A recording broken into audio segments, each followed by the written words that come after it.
அஸ்ஸலாமு அலைக்கும் ஃப்ரெண்ட்ஸ். இஃப்தார் ப்ரிப்பரேஷன் வந்து ஸ்டார்ட் பண்ணியாச்சு. ஸோ ஃபர்ஸ்ட் இஃப்தார் அப்படிங்கிறனால கொஞ்சம் ஸ்பெஷலாக செய்யலாம் அப்படின்னு பிளான் பண்ணிவிட்டு ஃப்ரூட் கஸ்டர்டுக்கு வந்து கஸ்டர்ட் மில்க் ரெடி பண்ணி ஃப்ரிட்ஜில் செட் பண்ணிட்டேன். அண்ட் இது வந்து நம்மளுடைய ப்ரிப்பரேஷன்ஸில் ரெடி பண்ணியிருந்த சமோசா தான், சிக்கன் வச்சு ரெடி பண்ணது. அதையும் வந்து ஃப்ரை பண்ணியாச்சு. ஸோ இது சாப்பிட்றதுக்கு வந்து செம்ம கிறிஸ்பியாக சூப்பராக இருந்தது. இது நீங்கள் கண்டிப்பாக ட்ரை பண்ணி பாருங்கள். நெக்ஸ்ட் வந்து நான் சிக்கன் டிக்கா பண்ணியிருந்தேன். இதோட ரெசிபி வந்து நெக்ஸ்ட் vlogல ஷேர் பண்ணுறேன்.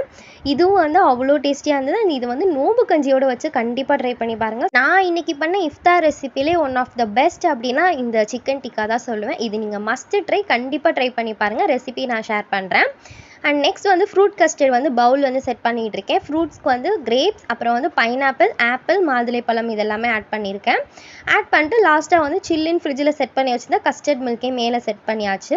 இது வந்து நோம்பு திறந்துட்டு சாப்பிட்றதுக்கு வந்து அவ்வளோ டேஸ்டியாக நல்லா சில்லுன்னு சூப்பராக இருந்துச்சு. ஃப்ரூட் கஸ்டர்ட் செட் பண்ணதுக்கப்புறமா நான் இஃப்தார் ப்ரிப்பரேஷனில் ரெடி பண்ணியிருந்தேன் கிரேப் ஸ்குவாஷ் தான் ரெடி பண்ணியிருக்கேன். இது வந்து 1/2 கப் ஆட் பண்ணிட்டு இது கூட ஒரு 1/2 டம்ளர் தண்ணி சேர்த்துட்டிங்க அப்படின்னா உங்களுக்கு இன்ஸ்டண்ட்டாக கிரேப்ஸ் ஜூஸ் ரெடி. இதுவும் நீங்கள் கண்டிப்பாக ட்ரை பண்ணி பாருங்கள். சூப்பராக இருந்தது. அண்ட் சாப்பிட்றதுக்காக ஃப்ரூட்ஸும் வச்சுருக்கேன். எல்லாத்தையுமே செட் பண்ணதுக்கப்புறமா துவா பண்ணிவிட்டு நோம்பு திறக்க ஸ்டார்ட் பண்ணியாச்சு. அண்ட் இன்றைக்கி என்னென்ன ஸ்பெஷல் அப்படின்னா சிக்கன் டிக்கா, நோம்பு கஞ்சி, அப்புறம் வந்து நம்ம செஞ்ச சிக்கன் சமோசா, ஃப்ரூட் கஸ்டர்ட். இது நான் சாக்லேட் டேட்ஸ் வந்து இப்போ தான் ரீசெண்டாக ஷேர் பண்ணியிருக்கேன். லிங்க் சென்ட் பண்ணுறேன், செக் பண்ணி பாருங்கள்.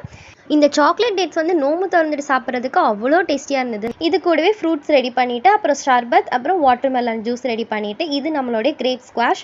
இது எல்லாமே தான் இன்றைக்கான இஃப்தார் ஸ்பெஷல். ஸோ இந்த ரெசிபி எல்லாமே ட்ரை பண்ணி பாருங்கள். எல்லாமே சாப்பிட்றதுக்கு அவ்வளோ டேஸ்டியாக இருந்துச்சு. நெக்ஸ்ட் என்ன பண்ணேன்னு சொல்லிட்டு நெக்ஸ்ட் vlogல பார்க்கலாம்.